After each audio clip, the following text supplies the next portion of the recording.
Take you through the pre-sentencing report and tell you what's going on. So, long story short, I'm married, okay, but apparently separated. Totally not true, not sure what bearing it has, but apparently I'm married. It's claimed that the police were just doing a routine stop and search while they were on patrol. Not true. In fact, even in the actual hearing itself, the police basically stated that they were carrying out the act because they'd been ordered to, they were made aware of me in a briefing, and they came down in numbers. At the end of the day, it was about between 8 and 10 officers arrested me. 8 and 10 officers don't patrol together. You've never seen that ever. They were not patrolling. More bullshit to make it sound like the police were just doing their everyday job. But they were. They singled me out and came to arrest me. So I see that as a sign of weakness.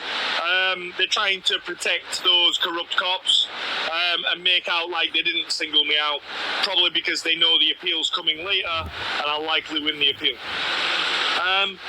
They've claimed that just before the arrest, I was making threats to MPs. This wasn't mentioned in court. Alright, there was no mention of this at all in court. It's worded in a way which allows them to make it sound like and let everybody assume I was threatening MPs. That wasn't threatening MPs, it's bullshit, but the bullshit can be evidenced by the plural. They say MPs. I have one thing against me which isn't even a conviction. Technically, I've got no convictions. About emailing an MP where cops made an assumption. I wasn't going to let anyone in the box today, guys. Just because I'm doing this sentencing, I've got 20 minutes and I need to go in. I'm sorry, guys.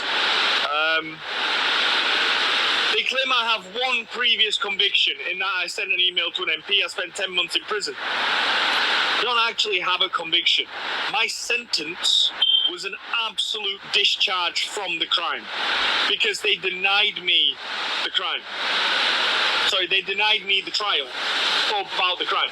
I wasn't allowed a trial, therefore they can't hold the conviction against me. I was declared fit for trial immediately after they ran the trial, claiming I was unfit. I asked for a trial, they refused. They gave me an absolute discharge instead. So I don't have a previous conviction, but they're trying to suggest that I do. They've claimed in the probation report that the maximum sentence for the crime is 4 years in prison. This is not true. If I'd have gone through Crown Court, yes, it'd have been 4 years in prison. Maximum sentence. But in this situation, maximum sentence is 6 months in prison. Thank you guys for putting that in the chat. Because I went through magistrates court. So it's not 4 years at all. It's 6 months.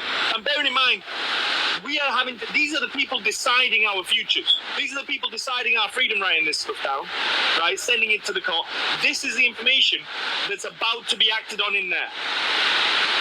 They have a tool called ORGS, O-R-G-S. I forget what it stands for, but it's basically a scaling tool where you put in somebody's history, what offences they've committed.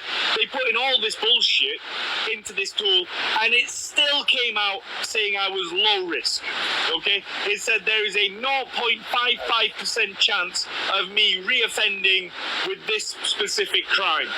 0.55% chance of me reoffending for this specific crime, right?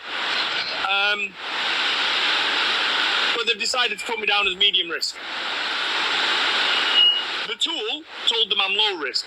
The tool is approved by regulators, government bodies, like it's been checked, it's been tested, it's been deemed the safest way of ascertaining risk. And they've looked at the tool said low risk, and they've just gone, fuck it, we'll just write high risk. Sorry, medium risk. Like, no offense, but judging by the things I just said, I don't think we can really be accepting this person's competence, you know? So we'll see what happens today. Realistically speaking, it will be considered a first offence, so it's highly unlikely that I will see the inside of a prison cell.